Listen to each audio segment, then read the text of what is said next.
Vamos lá, então. Olá, alunos, tudo bom? Eu sou a professora Mercedes Bonorino, aqui do curso Rico Domingues, e nós vamos para mais uma dica de língua portuguesa aqui, Dicas 2015, hein? Antes de colocar o próximo quadrinho, tá? Eu tenho certeza que muitos de vocês, ou não, né, já devem ter ouvido falar, não se usa vírgula antes de E. Quando é que eu uso vírgula antes de E? Será que eu posso usar vírgula antes de E? Bom, eu vou colocar aqui 3 casos em que a vírgula antes da conjunção adjetiva E podem ser ou até devem ser usadas, tá? Vamos a elas. Antes de falar sobre elas, eu queria colocar um parênteses. Esse parênteses é o seguinte. A questão da pontuação, ela passa por questões estilísticas, evidentemente. Vários autores, não são poucos, admitem que a vírgula antes de E pode ser colocada em qualquer circunstância que o autor deseje enfatizar a coordenada seguinte. Ok, nesse sentido, nós teríamos, então, uma situação bastante livre de liberdade, tá, estilística na colocação da vírgula com E.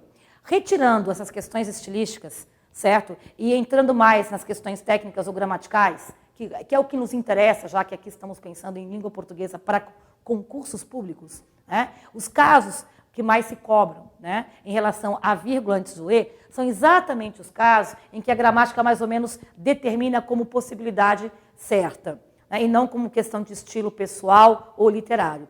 Portanto, fazendo esse parênteses, nós aqui elencamos 3 casos que são os mais cobrados pelas bancas de concurso público em relação à colocação da vírgula junto com a conjunção E. Lembrando que aqui no caso a vírgula ela tem, né, ela é cobrada, ela é bem-vinda em função da própria conjunção. Em que contextos são esses? O primeiro contexto é exatamente aquele que as bancas mais gostam de cobrar. FCC, por exemplo, recentemente, numa prova do TRT, perguntou exatamente sobre este caso, o que é bastante comum. Quando que eu posso usar a vírgula? No caso da vírgula com E, o que é o E? O E é uma conjunção adjetiva que estabelece paralelismo entre as orações coordenadas entre si.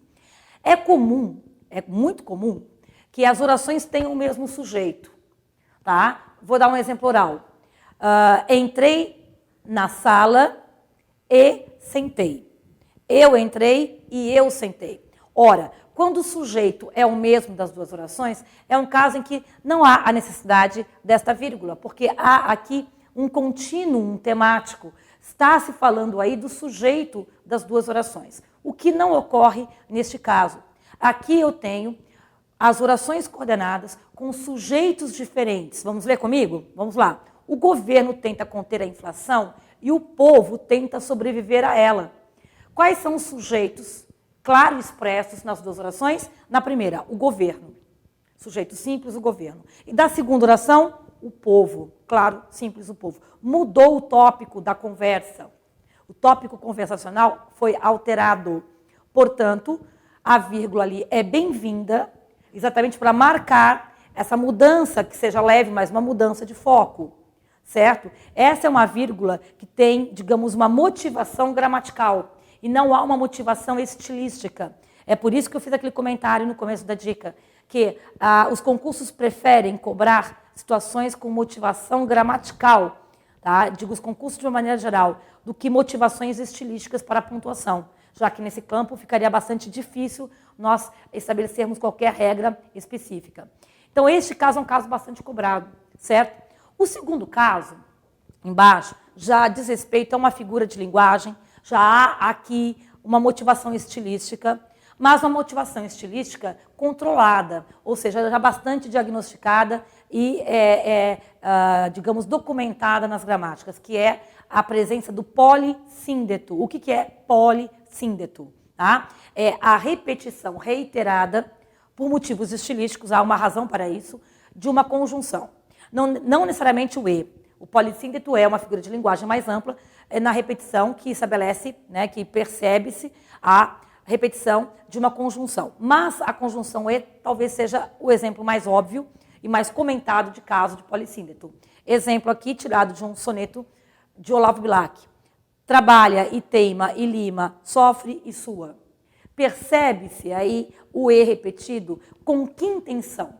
Tá? Recentemente a FGV também perguntou a intenção. Qual é o efeito semântico que esta repetição causa em nós, no leitor? De reiteração. E é um erro? Obviamente não. É, na verdade, um recurso que a língua nos permite, tá? Para dar estes efeitos.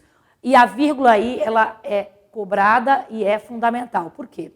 No fundo, o que acaba acontecendo é que isso vira uma enumeração. Percebe? Há aí uma enumeração. Portanto, este é o segundo caso de vírgula com E cobrado em concursos. Não digo segundo em porcentagem, que eu não sei, mas assim, intuitivamente, ele é um pouco menos cobrado que o caso de cima. Até porque nem todos os concursos, tá, trabalham muito com a questão da figura de linguagem, com esse aspecto mais estilístico da língua portuguesa. Portanto, comparativamente, o caso 1, né, é mais importante. E, por fim, o terceiro caso, como a conjunção E, apesar de ela ter um caráter semântico de adição, é uma conjunção bastante desgastada na língua e usada já hoje em dia para várias outras circunstâncias. É muito comum o E no lugar de portanto, com uma ideia de conclusão. É muito comum o E, por exemplo, no lugar do mas. O E com ideia de, na verdade, oposição, de adversativa, equivalendo ao mas. Assim como a conjunção mas exige a presença da pontuação, se o E for usado com o mesmo sentido, com o mesmo valor semântico, aí também se recomenda a presença da vírgula com E.